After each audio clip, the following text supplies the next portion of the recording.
Baik, kita nak sambung sikit bicara tadabbur Al-Quran dan kita berada pada surah Al-Ma'idah. Surah Al-Ma'idah. Dan kita dah buat sikit-sikit kelas online tu, sambung sikit-sikit, dan kita nak masuk pagi ni pada ayat 77, 76, 77. Assalamualaikum warahmatullahi wabarakatuh. Alhamdulillahi rabbil alamin. Allahumma salli ala Sayyidina Muhammad wa ala alihi wa sahbihi ajma'in. Subhanaka la ilma lana illa ma 'allamtana innaka antal alimul hakim. Rabbi shrah li sadri wa yassir li amri wahlul 'uqdatam min lisani yafqahu qawli, amma ba'd. Dah berapa bulan kita tak kuliah sini? Setahun Bulan 10 dulu ada tak? Sekejap. Sekejap. Sekali, dua kali ya.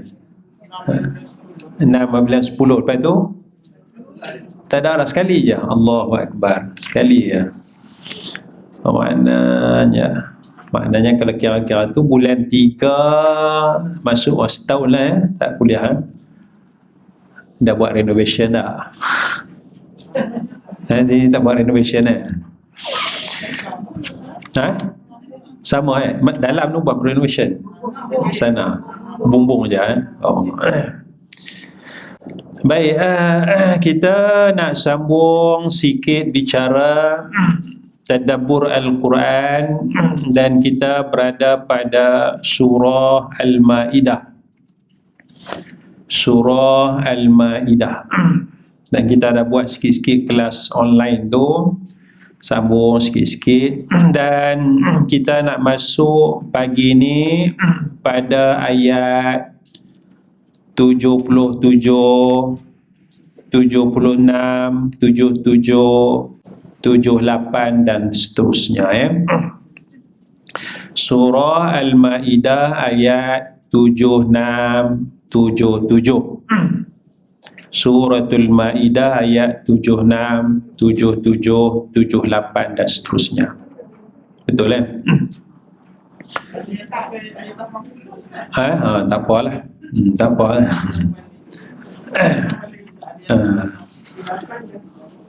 Ada yang tak dengar kuliah kan online tu.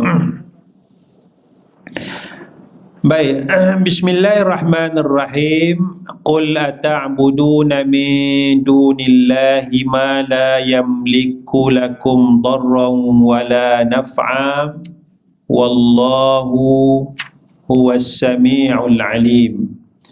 Qul ya ahlal kitab la taghlu fi dinikum ghairal haqqi ولا تتبعوا أهواء قوم قد ضلوا من قبل وأضلوا كثيرا وضلوا عن سواء السبيل. Iaitu lanjutan daripada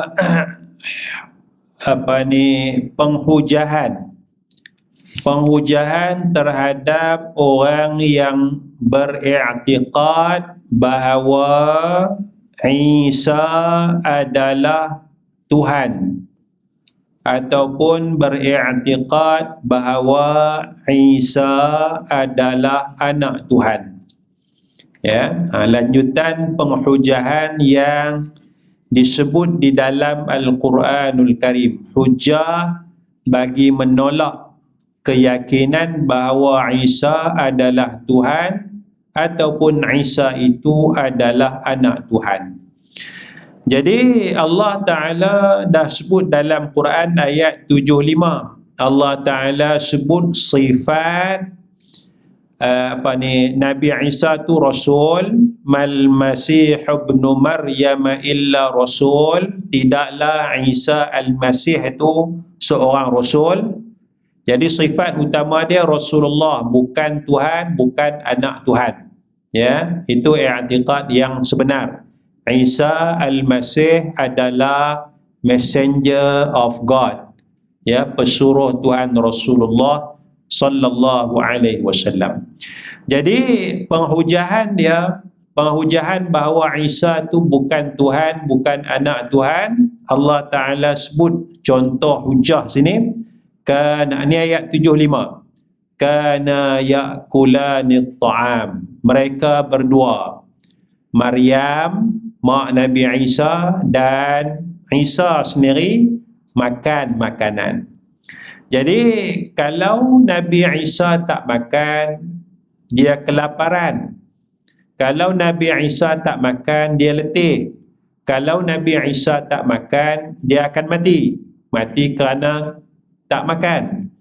Jadi adakah sesuai dengan Tuhan, ya, kalau tak makan Tuhan akan mati, ya? Jadi segi akal, ni penghujahan akal. Penghujahan akal, kita fikir dengan akal, adakah sesuai dengan level Tuhan ni, dia berhajat kepada makanan sebagaimana manusia berhajat kepada makanan, ya? Jadi kita puasa bolehlah 12 jam, 14 jam. Kalau puasa 48 jam. Puasa 48 jam. Ya, puasa 48. Sebab itu setengah negara tu dia matahari tak tenggelam. Norway ya. Puasa lagu mana tu 6 bulan. Kan? Jadi ulama ijtihad tidaklah puasa sampai berbulan-bulan tak buka. Dia ada masa dia. Maka sebahagian ulama ijtihad, kalau macam Norway tu, dia punya kadar masa puasa dia dua keadaan. Keadaan yang pertama ikut Mekah. Sebab Mekah ni Ummul Qura. Ibu negeri ni adalah Mekah, ikut Mekah. Mekah tahun tu puasa berapa jam? Ikutlah. Kalau Mekah puasa 16 jam, 16 jam lah. Walaupun matahari ada lagi. Kira-kira sah ke tak sah? Kira-kira tak sah lah. Tapi nak buat macam mana? Takkanlah nak puasa sampai 6 bulan tak makan. Jadi ikut kadar masa Mekah. Ataupun tengok negeri sebelah yang hampir dengan tempat yang matahari tak tenggelam ni, negeri sebelah dia yang berapa jam. Ikut situlah. Kadar masa tu. Maknanya manusia dia tak bolehlah sampai 48 jam, sampai 72 jam, dia akan sangat kelaparan. Ya, dan Islam tak suruh kita sampai tahap seperti itu. Jadi ada agama di India Jai nak sebut tak ingat lah. Dia punya amal ibadat dia puasa sampai mati. Ya, puasa sampai mati itu kira tinggi. Maknanya orang yang dah tua-tua tu umur 60 macam kita lah, 60 puasa lah, tak makan tak minum sampai mati, tak sahur tak buka sampai mati. Itu kira maqam yang tinggi lah, maqam yang tinggi. Jadi puasa kadang-kadang sampai 80 hari tak makan tak minum, orang akan tengok lah, orang akan tengok dia nak mati tak bergerak apa dah, ya. Ada amalan yang sebegitu. Jadi Islam tak suruh macam tu, ya. Kita puasa makan, dan makan kita bulan puasa lebih mewah daripada bulan tak puasa, ya. Baik, balik pada ayat ni, Nabi Isa makan, berhajat kepada makan. Jadi tidak sesuai dengan sifat ketuhanan.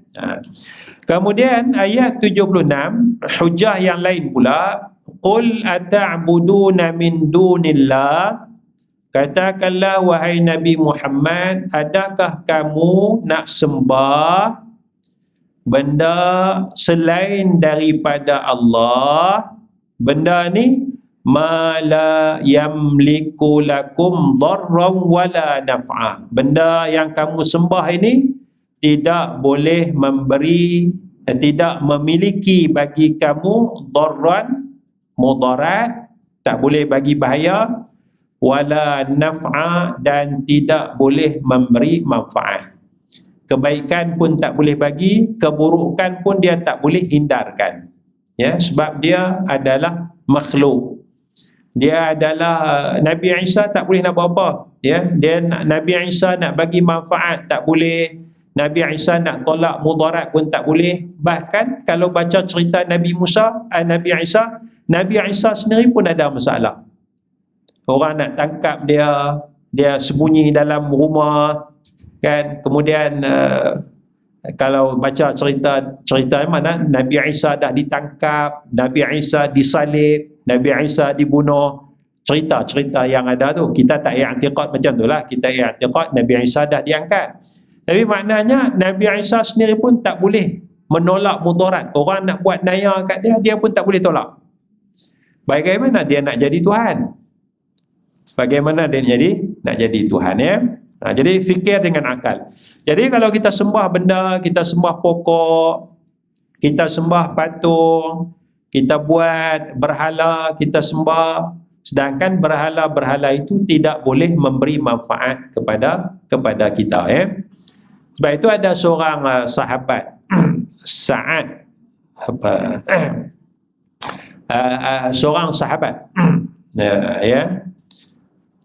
Seorang sahabat, anak dia masuk Islam. Anak dia pun sahabat lah. Anak dia muda masuk Islam dulu. Sahabat ni masuk Islam lambat sikit, yang tua ni. Anak dia buat apa? Anak dia nak dakwah pada pak dia ni. Pak dia ni orang hebat lah. Orang ada kedudukan, orang kaya, orang ada kedudukan dalam masyarakat. Apa anak dia buat? Anak dia, bila anak dia masuk Islam, ya, dia pakat dengan seorang kawan dia. Malam-malam, dua budak muda ni masuk dalam tempat ibadat bapa dia. Masuk tempat ibadat bapa dia, ada patung. Dua pemuda ni angkat patung tu, alihkan, pergi letak dalam telaga. Balik masuk dalam telaga, terbalik kepala ke bawah, kan? Balik telangkuk kepala ke bawah. Telaga tu pula tempat buang najis, orang berak dan sebagainya, buang tik dalam tu, kan. Balik masuk berhala tu dalam telaga tu. Jadi pak dia ni pagi esok carilah nak sembahyang. Nak sembahyang, tengok berhala dia tak ada dah, patung dia tak ada. Dia pun cari melilau, cari, jumpa dalam telaga. Dia pun ambil, bawa keluar patung dia tu, letak balik, cuci bagi bersih, letak balik tempat asal dia, untuk dia ibadat. Okay. Malam kedua, dua pemuda ni masuk lagi sekali, ambil patung tu, buang lagi sekali dalam telaga tu, kepala ke bawah agak. Pagi esok, bapa dia bangun tengok tak ada. Tahu dah tempat kat mana ni. Pergi cari dalam telaga, ada semua, kan. Tapi akhirnya dah 2-3 kali dah kena macam tu kot. Bapa ni fikir, patung ni tak boleh jaga diri dia, ya? Maknanya orang nak buat mudarat kepada dia, dia tak boleh buat apa. Dia tak boleh buat apa. Jadi patutkah dia disembah? Patutkah patung berhala ni sembah? Tak patutlah, kan. Jadi akhirnya bapa ni pun tinggalkan berhala, masuk Islam, jumpa dengan Nabi Muhammad sallallahu alaihi wasallam. Itu cara dakwah anak dia. Kita jangan buat pula tengok jiran kita sebelah. Kan?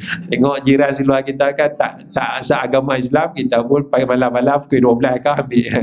Kan? Tak boleh lah macam tu, ya. Ini anak dengan bapa biar pilih. Anak dengan bapa. Yang kedua, Rasulullah tak suruh buat macam tu. Ini ijtihad anak tu. Anak tu pula darah muda, dia buat macam tu. Kita janganlah buat macam tu, ya. Tapi benda tu ada direkodkan dalam catatan sejarah, anak muda yang berdakwah kepada bapa sendiri, ya. Begitu, ya. Ada seorang sahabat lagi, dua sahabat, ya.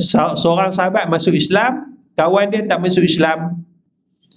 Maka sahabat yang masuk Islam ni, dia pergi ubah sahabat dia pun ambil berhala tu, dia pancung kepala berhala kawan dia ni, kan. Balik tu, isteri kawan ni pun menangis lah, kan. Dia kata, kawan kamu nama sekian, dia masuk dalam rumah, dia pancung kepala berhala ni, kan. Jadi dia nak marah kat kawan dia sebab buat tak elok kat patung dia. Tapi akhirnya hujah-hujah, ya, patung dia tak boleh jaga diri sendiri, tak boleh bagi manfaat, tak boleh bagi mudarat, tidak layak menjadi Tuhan. Jadi akhirnya kawan ni pun tinggalkan patung berhala, masuk Islam. Itu ada ceritanya ya. Jadi Nabi Isa dia tidak boleh memberi manfaat dan tidak boleh memberi mudarat. Ya. Wallahu was-sami'ul alim, dan Allah Maha mendengar, Allah lagi Maha mengetahui. Jadi Nabi Isa masa dalam perut dia tidak mendengar. Nabi Isa masa dia dalam perut mak dia tidak mengetahui. Allah Maha mendengar, Allah Maha mengetahui. Jadi sebab itu sifat-sifat bagi Allah Subhanahu wa taala yang sebahagian ulama sebutkan sebagai sifat zat. Ya, sifat zat. Sifat zat ni maknanya kalau kita buang sifat ni, dia menampakkan kekurangan bagi Allah Subhanahu wa taala. Pakai pen ni kan? Merah ke hitam? Hitam.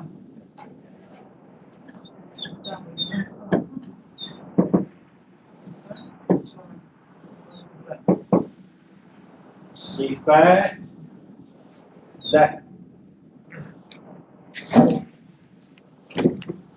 Disebut sebagai sifat zat.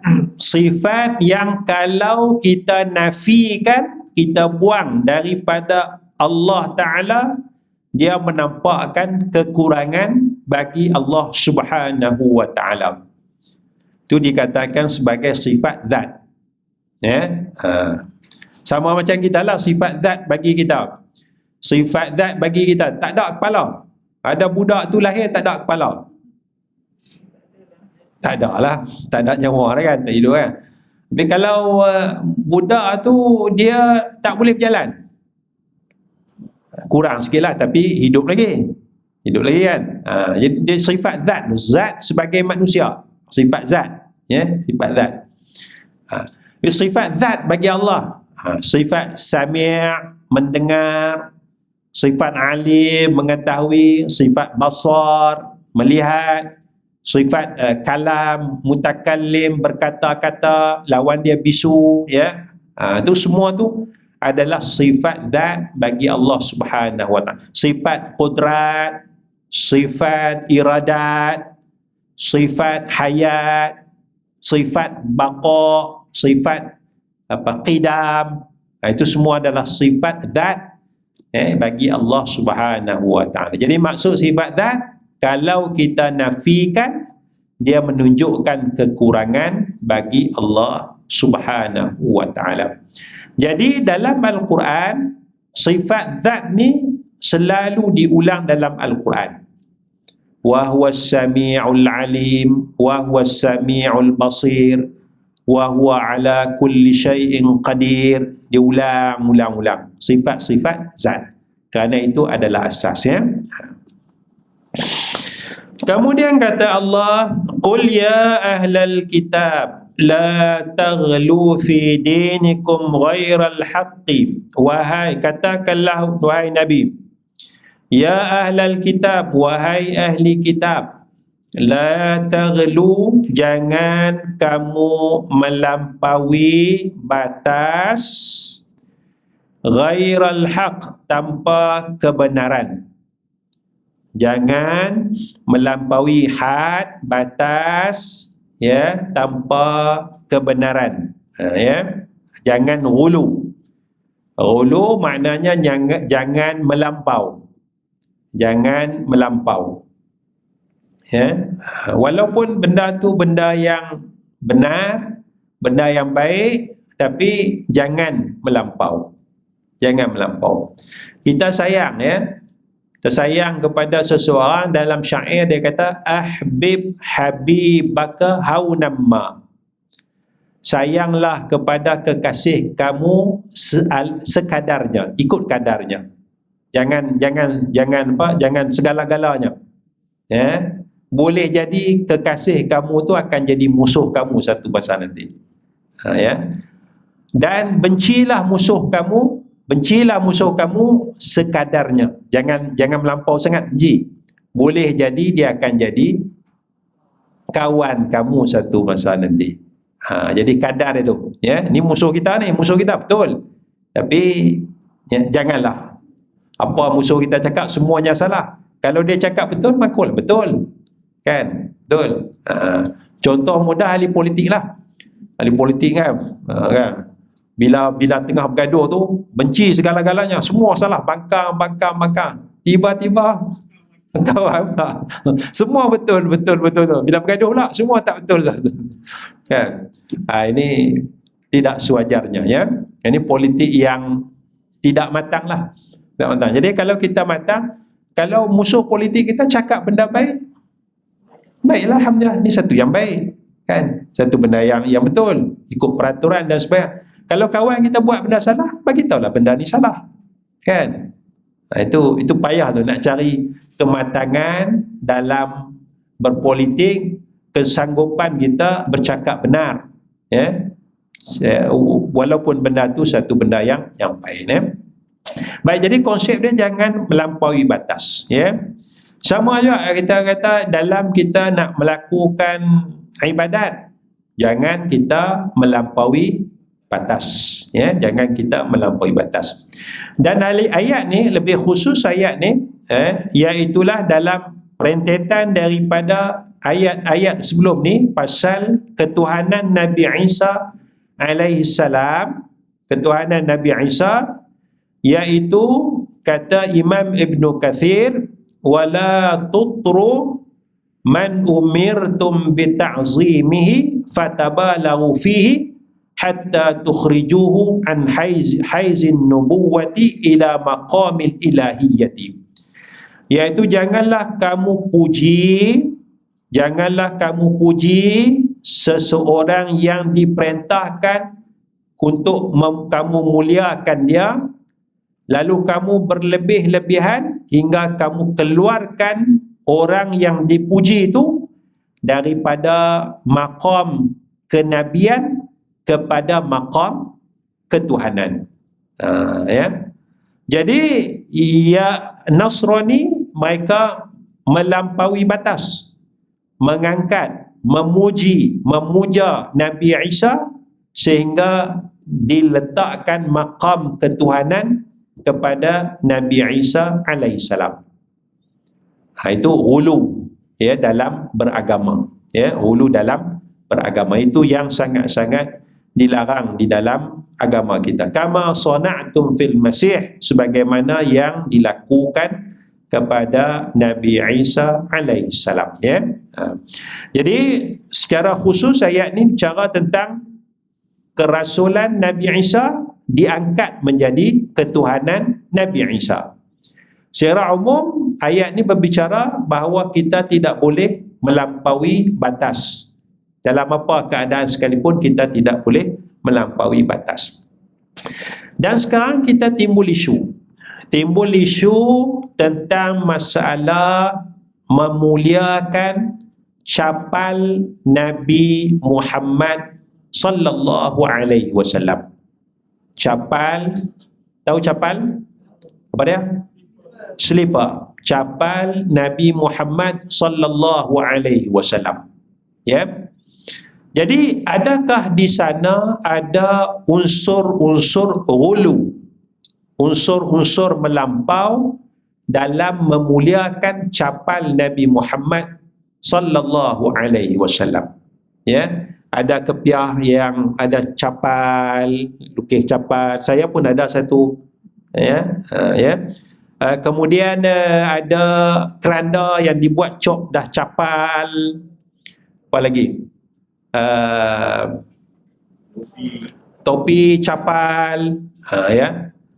Kemudian ada yang baru pula, mihrab, tempat semayang tu, tempat kiblat semayang tu diletakkan bentuk capal yang besar, menghadap semayang, mengharap kepada bentuk capal itu. Adakah itu termasuk dalam ghulu, termasuk dalam melampau dalam memuliakan capal Nabi Muhammad sallallahu alaihi wasallam? Ini kita bicara masalah ghulu ni, ya.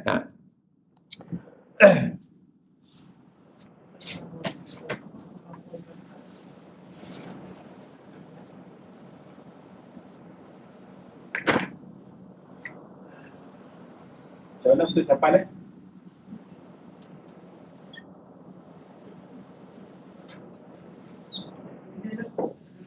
Ada mati.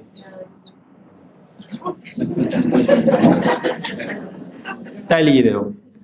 Baik. Yang pertama, capal asli. Kemuliaan sebenarnya terletak kepada capal yang asli. Capal yang asli, yang Nabi pakai tu.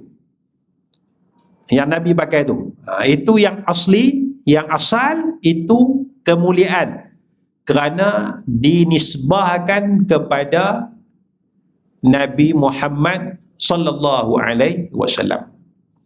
Ya, nisbah kepada Nabi Muhammad sallallahu alaihi wasallam. Jadi sebab itu ulama-ulama sebut, ya, misalnya Al-Hafiz Al-Imam Al-Iraqi, dia sebut dalam Alfiyah Sirah dia, wa na'luhu syarifatul masunah tuba liman massa jabina, atau kama qal.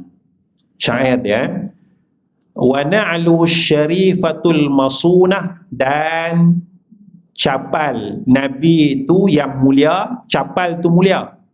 Sebab apa capal itu mulia? Sama aja, capal Nabi dengan capal Abu Lahab sama aja pattern. Sebab capal Nabi itu bukan Nabi yang design sendiri, kan? Nabi pun beli je lah. Kan? Jadi capal Nabi sama dengan Abdullah bin Ubay, ketua orang munafik, sama dengan capal Abu Lahab, ya, sama aja. Saya ingat sama aja, tak ada je, kan? Ada sini siapa buat selipar sendiri? Tak ada, kan? Ada ustaz dia tak pakai selipar beli, dia buat selipar sendiri, dia buat kasut sendiri. Tak ada, dia beli je, kan? Jadi Nabi pun tak, Nabi tak buat sendiri. Apa yang ada tu Nabi pakailah, Nabi belilah, ya. Jadi tapi kenapa selipar Nabi itu mulia? Sebab Nabi pakai. Sebab Nabi pakai. Wa na'lu syarifah, dan selipar Nabi yang mulia tu mulia kerana mulianya Nabi, maka selipar tu mulia. Al-masunah, yang dipelihara. Tuba, maka baiklah, liman massa jabinah, bagi orang yang letakkan capal Nabi itu atas dahi dia. Ambil capal Nabi letak atas dahi dia. Orang ni orang yang berbahagia. Kerana apa? Kerana dia letakkan satu benda yang ada kaitan dengan Nabi Muhammad sallallahu alaihi wasallam. Dengan syarat dia ada iman lah. Dia ada iman. Kalau dia tak ada iman, tak boleh juga. Kalau dia tak ada iman, misalnya Abdullah bin Ubay bin Salul, ketua munafik, dia dikafankan dengan jubah Nabi. Jubah Nabi mulia, kafan dengan jubah Nabi, tapi tak boleh memberi manfaat. Sebab apa? Sebab dia munafik, dia tak ada iman. Kafan dengan jubah Nabi. Ya, syarat dia tu ada iman, ya. Jadi yang jadi mulia ni ialah selipar yang asal. Selipar yang asal. Yang ni tidak ada keraguan. Tidak ada keraguan, ya. Jadi sekarang ni capal yang asli tu ada atau tidak?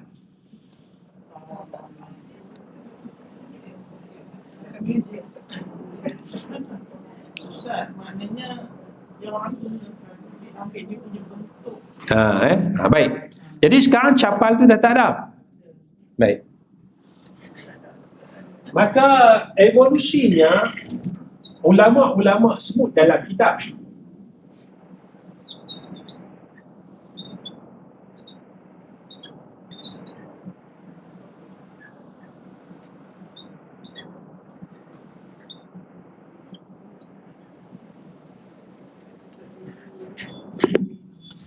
Ulama-ulama sebut bentuk capal Nabi, sifat-sifat capal Nabi itu dalam kitab-kitab. Misalnya Imam Tirmidzi sebut dalam Syama'il Muhammadiyah tentang na'lun, capal Nabi sallallahu alaihi wasallam. Tapi Imam Tirmidzi tak lukis lagi lah. Kemudian ada ulama lepas tu dia mula lukis bentuk capal Nabi sallallahu alaihi wasallam.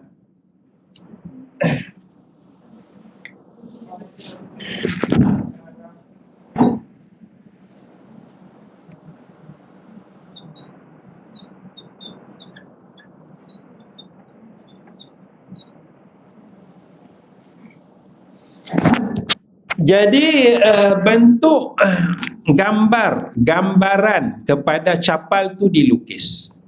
Ya. Baik. Tetapi adakah sama yang dilukis itu dengan capal Nabi Muhammad sallallahu alaihi wasallam? Misalnya kita ada anak kan. Kita pun ambil gambar anak kita, kamera kita pun print, kita pun dalam dompet bolang poket kita gambaran.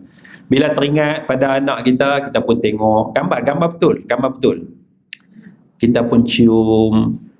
Sama dengan Tak sama kan, tak apa sama, tapi gambar tak, nampak tak bentuk muka dia, hidung dia, mata dia, baju yang dia pakai, nampak kan? Tak. Jadi kita cium gambar anak kita tu pasal apa? Pasal tak boleh cium anak kita mengaji jauh kan, tengok gambar dia, pasal tanda sayang, ya. Tetapi bentuk lukisan tu dia bukan gambar, sebab tak ada kamera yang ambil gambar capal Nabi, dia sekadar lukisan je. Lukisan pun faham daripada hadis capal Nabi begini. Jadi dia sudah sampai satu peringkat, dia bukan gambar, tapi dia cuma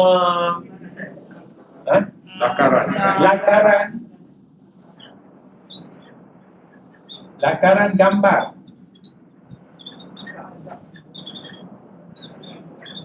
Dia sudah sampai peringkat ni, bukan yang ni. Ya. Kalau anak kita sini, gambar anak kita, sebab kita ada kamera.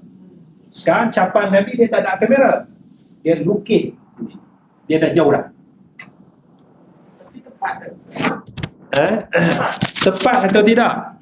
Wallahu alam, ketepatan tu wallahu alam. Kita pun tak tahu, sebab benda tengok dengan benda cerita ni dia tak sama. Benda tengok dengan benda cerita tak sama kan. Jadi nak kata tepat 100%, 90% tu tidaklah kan. Tapi lebih kurang lah, sebab zaman tu orang tengoklah selipar dia lagu mana, passion mana kan. Jadi dia sudah sampai peringkat tu. Bolehlah kita rasa rindu pada Rasulullah, tengok selipar, bolehlah kan. Tapi sampai kita kata nak berlebih-lebihan,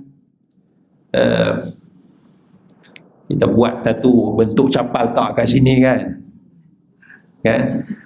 Saya bagi pandangan tidaklah sampai tahap yang sebegitu kan. Tidaklah sampai tu. Tapi ialah mungkin ada orang perasaan dia lain kan, perasaan dia lain. Sebab dia kadang-kadang perasaan bila orang tengah cinta tu, dia bukan tengok gambarnya, dia tengok tak tengok gambar pun, tengok rumah, tengok bumbung rumah pun, Allah, dia punya rasa Allah, sejuk hati, rasa seronok kan. Itu mana perasaan itu. Kita tak ada apa-apa, tak ada perasaan apa. Allah, dah tengok bumbung rumah apa-apa. Bukannya tengok orang. Nak bagi orang yang tengah membuat perasaan kan. Jadi mungkin bagi setengah orang, dia punya membuat perasaan cinta kepada Nabi, capal Nabi yang asli tak tengok, tak ada. Gambar capal pun tak ada, kamera tak ada. Lukis pun bila tengok tu dia rasa sayang kepada Rasulullah. Kan? Itu tak apalah, perasaan masing-masing kan, perasaan. Jadi kita tak bolehlah nak tuduh dia syirik kan, pasal dia perasaan ya. Cuma kita nak jaga tu jangan sampai nampak melampaui batas, nampak pelik. Jadi bagi saya, bila kita letakkan bentuk capal tu di mihrab, letak dalam masjid, letak dalam surau, Ini satu yang taksub, satu yang pelik, kerana dia bukan campal Nabi, dia cuma lakaran sahaja, kan? Jadi letaklah pada tempat yang sepatutnya, dan dia tidak memberi apa-apa faedah pun kepada iman kita, ya. Cuma dia mungkin kait-kait kita kasih kepada Nabi. Bila tengok tu dia nak, yang dituntut tu kasih. Jadi kasih tu banyak cara lah. Salah satunya orang tengok capan Nabi, dia rasa sayang kepada Nabi. Tapi yang paling basic ni, dia tengok capan pun dia tak ada rasa apa, tapi dia sayang lah. Dia sayang kepada Nabi. Itu basic dia tu. Asal dia lah sayang, cinta kepada Nabi Muhammad sallallahu alaihi wasallam. Dia tengok orang lah. Sebab tu kaedah dia innamal a'malu binniyat. Bagi orang yang iman dia duk subhanallah, alhamdulillah, duk la ilaha illallah Muhammadur Rasulullah, dia beriman lah, kan? Tapi itu yang kita kata, bagi orang yang tak berapa jelas akidah dia, tak berapa jelas akidah dia, dia tengok sekali ustaz dia buat macam tu, dia pun ikut, sedangkan dia tak faham. Dia tak faham. Ustaz tu faham lah, tak ada masalah ni, tak ada apa ni, gambar je, cat lakaran je, tak ada apa, kan? Bila-bila kita nak buang lah, nak patahkan lakaran tu, patahkan lah, koyak lah, bakar atas tu pun tak apa, tak ada apa pun. Bagi orang yang tak faham, tak boleh ni. Sebab itu ada screenshot dalam media sosial, dia beli kepiah capal tu, kotak tu tak boleh buang, pasal ada dia nak simpan kotak tu.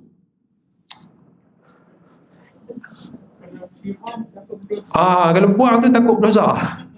Dia tak ada kaitan pun, buang je lah, koyak je lah, kan? Koyak, kan? Itu bila dia tak faham tu, dia melampau, kan? Nak ambil buah tai kucing atas tu pun tak apa, tak ada apa-apa, ni bentuk lukisan je, kan? Bukan kita hina Nabi, tak. Jadi bila kita tak faham, tak boleh buang. Beli kotak atau topi tu, kotak ni tak boleh buang ni, kan? Pasal ada lakaran. Ini sudah melampau. Ini sudah melampau. Tidak sepatutnya begitu. Nak pakailah, kan? Jadi kalau kita pakai topi yang ada capal tu, apa fadilat dia? Kan? Itu je lah, kan? Tapi tidaklah ada fadilat apa-apa pun, ya. Kalau kita pakai kepiah yang ada capal, maka digandakan pahala semayang kita. Kalau jemaah 27 akan jadi 270, pasal kepiah kita ada. Tak ada fadilat tu. Kalau ada macam tu, saya pun nak buatlah satu produk jugalah, jubah Nabi pula. Saya nak jual jubah Nabi mahal lah. Satu jubah harga 10,000. Eksklusif, jubah eksklusif. Siapa semayang ni jamin khusyuk, pahala digandakan.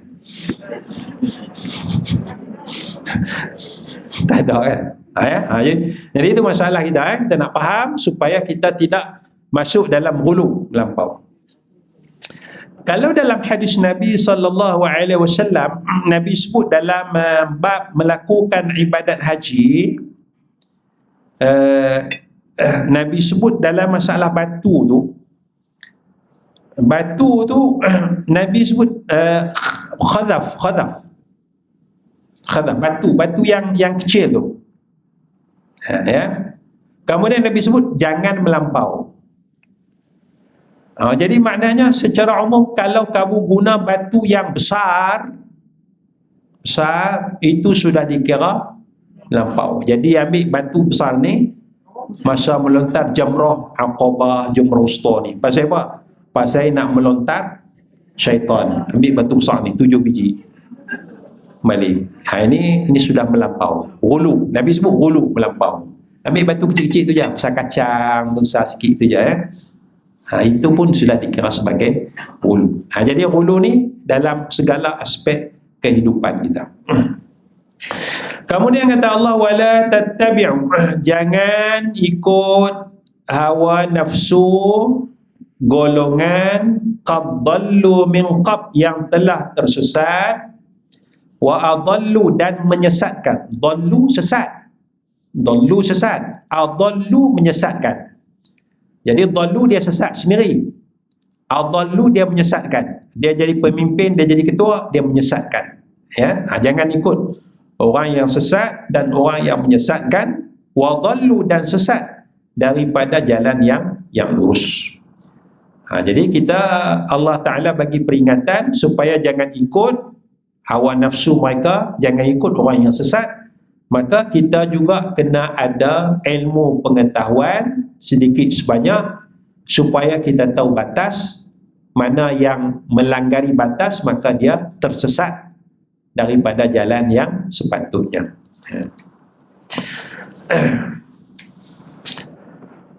Baik, jadi orang yang sesat dia ikut orang yang sesat, dia tidak ada ilmu. Ya. Orang yang ikut ayah pin,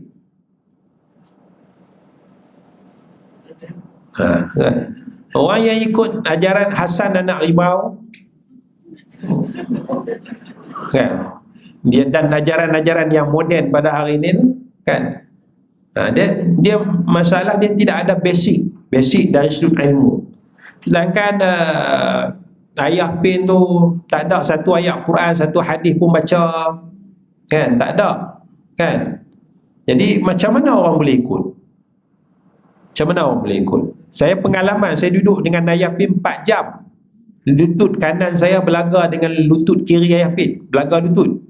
Macam Jibril belaga lutut dengan Nabi tu, saya belaga lutut dengan ayah pin 4 jam belaga lutut. 4 jam tu sepatah Quran tak ada, sepatah hadis pun tak ada. Ya, jadi macam mana orang boleh ikut? Ya. Baru ni saya pergi dengar satu kuliah maghrib di Kuala Lumpur. Saya berjalan Kuala Lumpur, dah boring lah, berjalan sekejap. Kuliah maghrib. Pas malam saya dengar ustaz cakap antara nak tunggu apa semua. Lepas tu makan sebelah masjid tu, duduk dengar lah ustaz tu. Sampailah insya' 8.33 tu adzan, habis-habis dia kata sepatah ayat Quran, hadis pun ustaz tu tak sebut. 35 minit dia hurai tu, satu Quran tak ada, satu hadis tak ada. Kuliah maghrib. Satu ayat Quran tak ada, satu hadis tak ada. Dan kan dia bukan buat motivasi, dia buat kuliah maghrib, kuliah agama. Jadi bagi saya sepatutnya ada satu ayat Quran, ada satu hadis, sekurang-kurangnya hurailah ayat Quran mulai kan. Tak ada, saya dengar pendawai tak ada, ya. Tapi saya tahulah, saya kenal lah ustaz tu, dia orang baik. Tak apalah, itu cara dia. Baik, kita sambung di ayat 78. Lu'inal ladzina kafaru min bani Israel ala lisani Dawud wa Isa bin Maryam.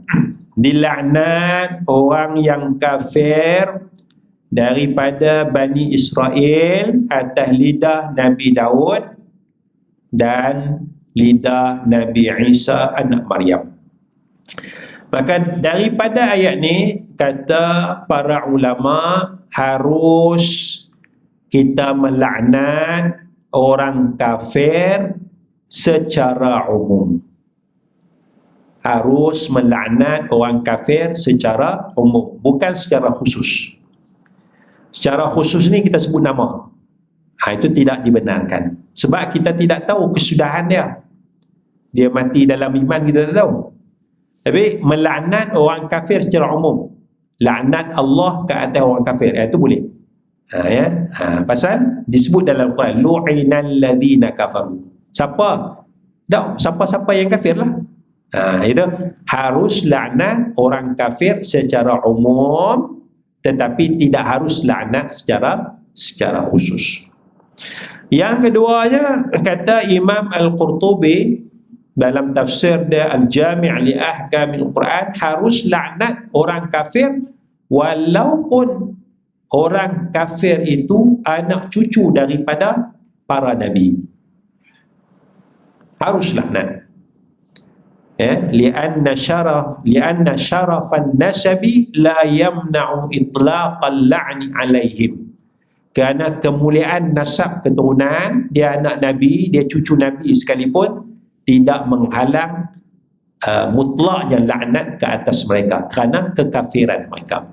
Jadi kafir Bani Israel ini anak cucu Nabi, anak cucu Rasul, kan? Dia adik-beradik kepada Nabi Daud, adik-beradik kepada Nabi Isa dan sebagainya, tapi Allah tetap kata lu'inal ladina kafaru, dilaknat orang kafir, secara umum, Maka kemuliaan nasab tidaklah menjadi jaminan bahawa kita akan masuk ke dalam syurga.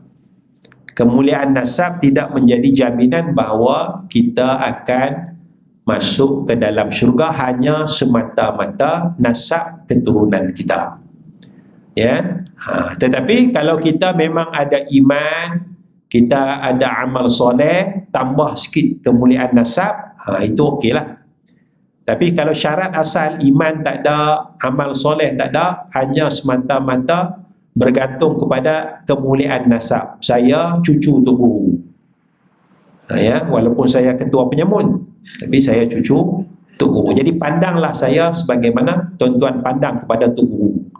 Kan? Nak tak boleh lah. Tak boleh, Sebab apa? Dzalika bima asaw wa kanu ya'tadun. Demikian Allah laknat pasal mereka derhaka, melakukan maksiat. Bukan mereka je, kita pun bila kita melakukan maksiat, jangan faham ayat ni untuk Bani Israel je. Kita marah Yahudi, marah Israel, Bani Israel. Dah, ayat ni untuk kita juga. Sebab dia apa? Zalika bima, demikian Allah laknat kerana mereka derhaka kepada Allah, wa kanu ya'tadun, dan mereka melampaui batas. Macam mana? Kanu la yatanahawna 'an munkarin fa'alu. Mereka tidak cegah daripada perkara mungkar yang mereka lakukan.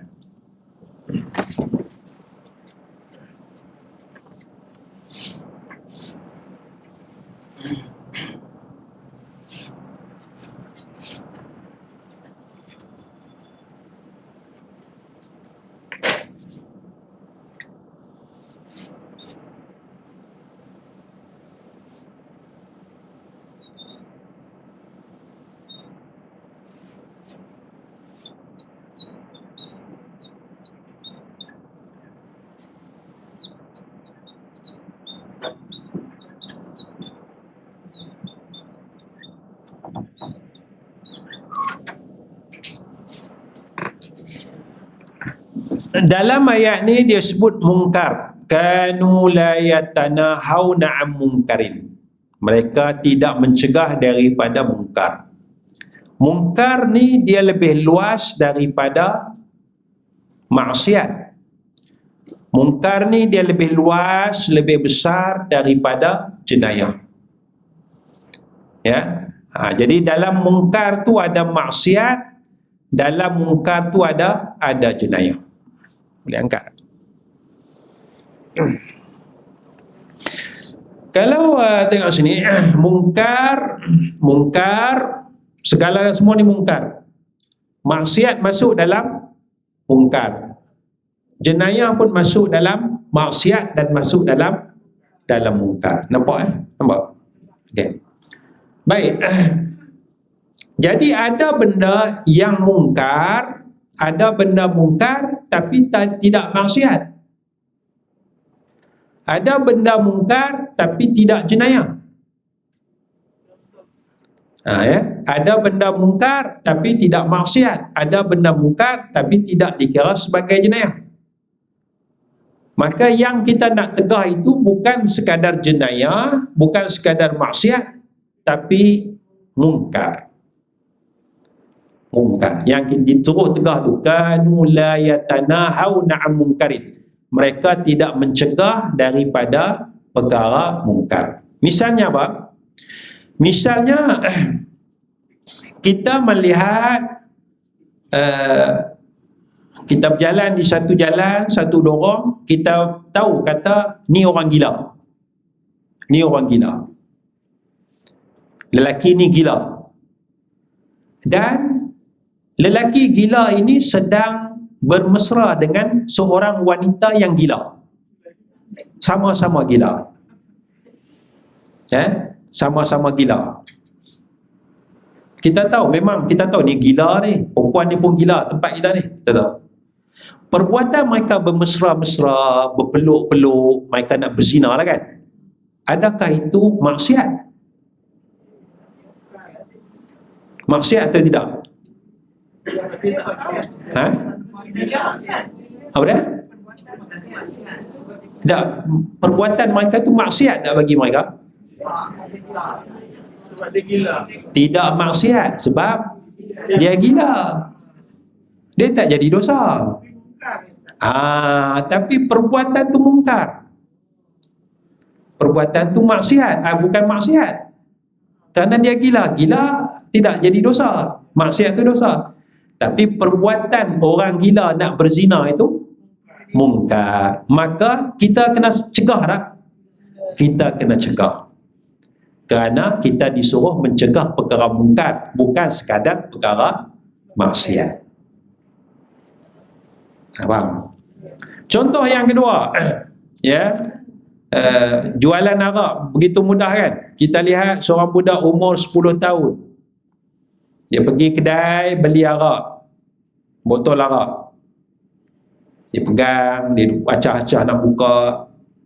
Dia nak minum arak tu. Budak umur 10 tahun minum arak, maksiat tak? Dia belum balik lagi. Tidak dikira maksiat, tapi mungkar tak? Mungkar. Kita kena tegur, kita kena tegak. Panggil budak tu, bagi nasihat kepada dia, sebab itu perkara mungkar. Jadi maksiat lain tak? Maksiat lagi lah. Setiap yang mungkar belum tentu maksiat. Tapi kalau maksiat sudah tentu dia mungkar, sebab maksiat berada dalam kategori mungkar. Tapi ada maksiat dia belum sampai jenayah. Belum sampai jenayah. Dia tak puasa bulan Ramadan. Tak puasa bulan Ramadan. Dia maksiat ke dia jenayah?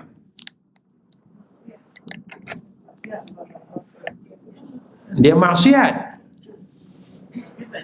Dia tidak jenayah. Dia bukan jenayah. Dia cuma maksiat, dia berdosa lah. Dia duduk rumah, dia tak ada uzur apa saja, dia tak mau makan. Dia maksiat tapi dia bukan jenayah. Orang lelaki tak pergi sembahyang Jumaat. Dia maksiat ke jenayah? Maksiat. Dia bukan jenayah. Cuma dalam undang-undang dia kata jenayah lah, jenayah syar'iyah. Orang lelaki yang tak sembahyang Jumaat 3 kali berturut-turut boleh ditangkap dan didakwa di mahkamah syariah. Itu dia dah upgrade daripada maksiat menjadi jenayah. Tapi asalnya dia bukan jenayah, dia cuma maksiat. Dia tak puasa, dia bukan asalnya, dia bukan jenayah, dia cuma maksiat. Orang lelaki kahwin di Siam, kahwin tak dapat izin mahkamah syariah. Dia jenayah ke, dia maksiat ke, dia mungkar?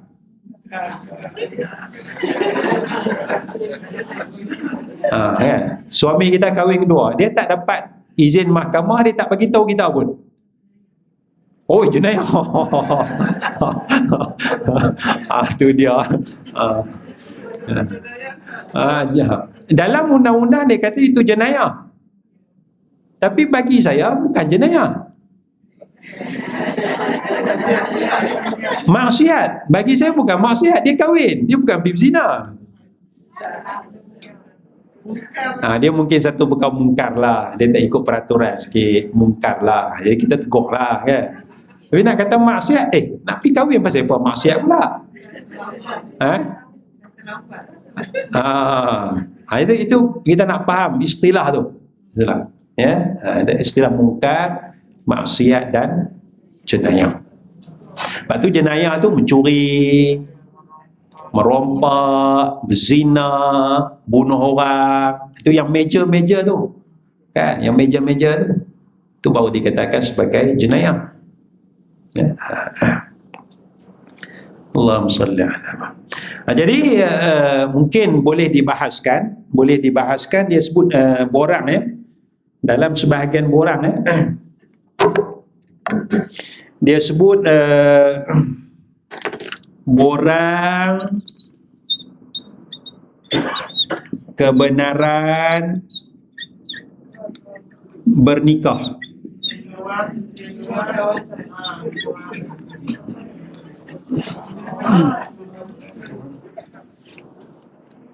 Dah, ini nak nikah yang pertama ni. Nak nikah yang pertama ni. Pasangan tu bujang. Borang ni adalah borang kebenaran bernikah. Bagi saya, bila saya amati, saya rasa istilah tu salah. Seolah-olah tak boleh bernikah kalau tak isi borang kebenaran bernikah. Adakah Islam sampai tahap begitu? Kita perlu kebenaran bernikah baru boleh menikah? Adakah Islam, syariat Islam macam tu? Sahabat Nabi menikah tak bagi tahu Rasulullah pun. Abdul Rahman bin Auf datang jumpa Rasulullah, ada apa? Bunga-bunga emas sikit semua pakaian kan. Rasulullah tanya, pasal apa ni? Saya baru menikah Rasulullah. Dia tak bagi tahu Rasulullah pun. Abdul Rahman bin Auf tak minta izin Rasulullah pun. Barulah Rasulullah kata, aulim walau syitak bisyat, buatlah kenuri walaupun sekok kambing. Kenuri pun tak buat lagi. Tidak minta izin, tak buat kenuri pun. Jadi bagi saya istilah tu patut dimurnikan sikit. Iaitu borang pentadbiran nikah. Pejabat agama mahkamah syariah mentadbir, mengurus pengurusan, nak daftar, nak rekod, nak cek pentadbiran. Dia bukan kebenaran, kerana syariat Islam tidak menetapkan kebenaran. Tidak menetapkan kebenaran. Masing-masing boleh uruskan boleh ada kuasa masing-masing. Tapi nak isu pentadbiran. Kalau kita boleh murnikan borang pentadbiran pernikahan. Borang pengurusan pernikahan yang baru sesuai dengan syariat. Sesuai dengan syariat. Saya pun tak tahulah apa dulu dia guna kebenaran. Sebab bila kita borang kebenaran, seolah-olah kalau tak dapat kebenaran tak boleh menikah kan. Sedangkan dia tu anak terona, perempuan tu anak dara, baru kali pertama nak menikah kan. Konsep dia tu kan. Jabat agama masa PKP tu hanya 5 pasangan dibenarkan bernikah. Tak boleh nikah kan. Tunggu lama kan, 5 orang kan. Kan. Sebab tu wilayah penuh, orang pergi menikah wilayah banyak. Di Selangor dia kurang pasal dia hadkan masa tengah. Jadi adakah tak boleh nikah? Boleh. Nikah je lah. Jadi murnikan sikit borang pentadbiran pengurusan pernikahan. Baik, kita habiskan ayat ni. Mungkar dia lebih besar. Jadi Nabi sebut dalam hadis, marra'a minkum mungkaran, siapa lihat mungkar hendaklah dia ubah. Bukan tengok jenayah, tengok maksiat. Mungkar pun dia kena tegur, kena ubah. Istilah mungkar. Labi sama kanu yaf'alun, sejahat-jahat apa yang mereka lakukan, itu yang jahat. Baik, nanti kita akan tengok beberapa syarat. Beberapa syarat akan datang, beberapa syarat untuk pencegahan mungkar. Dia ada syarat-syarat dia. Ada syarat-syaratnya bagaimana kita nak mencegah. Ada benda yang tak perlu cegah. Kan? Dia minum arak. Bila? 5 tahun sudah. Kita pun korek balik benda dia minum arak. Dia minum arak kat rumah dia, kita korek balik. Ada syarat dia. Ada beberapa syarat yang ditetapkan oleh syarak dalam kita nak mencegah kaum panjang sikit tu. Jadi saya ingat kita tamatkan di sini dulu supaya kita tidak terlajak daripada masa yang sepatutnya ya. Wallahu a'la wa a'lamu bis-shawab. Subhanakallahumma bihamdika asyhadu an la ilaha illa anta astaghfiruka wa atubu ilaik. Assalamualaikum warahmatullahi wabarakatuh. Allahumma salli ala sayyidina Allahumma salli ala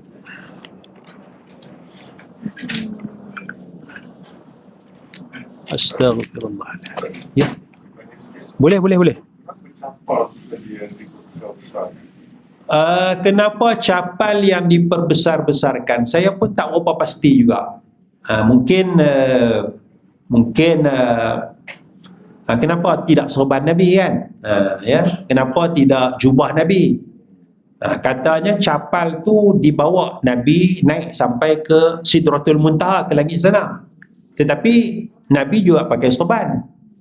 Nabi juga pakai pakaian jubah. Kenapa benda tu tidak di-highlightkan? Hanya capal semata-mata. Wallahu a'lam. Ya, wallahu a'lam. Jadi sebab itu janganlah kita melampau lah. Jangan kita melampau sangat. Biasa capal kan. Dan yang ada pun hanya lakaran gambar sahaja. Lakaran gambar yang tidak ada apa-apa nilai kemuliaan. Tidak ada apa-apa nilai kemuliaan. Cuma sekadar nak mengetahui. Dia sama aja jubah Nabi. Nabi pakai jubah. Sama juga jubah Syam, jubah Yaman. Orang Yaman buat, Nabi beli. Orang Syam buat, Nabi beli jubah tu. Jadi dia jadi mulia kerana Nabi pakai. Yang Abu Lahab pakai tak jadi mulia pasal Abu Lahab pakai. Itu je lah. Jubah dia sama, pattern sama. Kan? Jadi capal Nabi pun sama macam capal Abu Lahab dan sebagainya. Jadi yang nak mulia betul tu, itu yang hak asli, yang asal. Yang tak ada dah sekarang ni. Tak ada. Jadi yang ada ni hanya lakaran ni kita tengok begitu je lah. Yang itu kan. Maknanya kalau kita nak pijak lakaran tu, pijak lah. Dia tak ada nilai apa-apa. Kecuali bagi orang yang ada membuat-buat, mungkin dia rasa lain sikit. Itu masing-masing peribadi. Dia tak boleh nak fardukan. Awak kena muliakan lukisan saya ni. Lukisan capal ni. Tak boleh. Awak seorang rasa itu silakan. Dia tak boleh jadi syariat umum kepada masyarakat. Dan masjid patutnya kita kosongkan lah. Depan mihrab tu tak ada benda-benda yang mengganggu kekhusyukan. Kan? Ada satu surau tu dia letak gambar wali-wali Allah. Gambar wali Allah. Saya rasa, saya pun tegur jugalah. Tak elok lah dalam masjid ada gambar wali, walaupun wali Allah kan. Nanti aku penuh masjid, dinding masjid dengan wali Allah, wali orang soleh dan sebagainya. Rumah masing-masing tak bila. Ni masjid. Masjid ni kita kena jaga, ni rumah Allah. Ni kita nak buat hiasan macam-macam kan. Patutnya kosong kecuali kita letak ayat Quran. Tak apalah. Hadis Nabi ya. Depan tu ada nama Allah, nama Muhammad. Tak apalah. Kan bagi orang nampak Allah, teringat la ilaha illallah. Muhammad, teringat Muhammad Rasulullah kan. Depan mihrab tak apalah. Yang lain tu tak perlu kosong ya. Jadi di rumah kita bolehlah tak gambar dan sebagainya. Wallahu a'lam.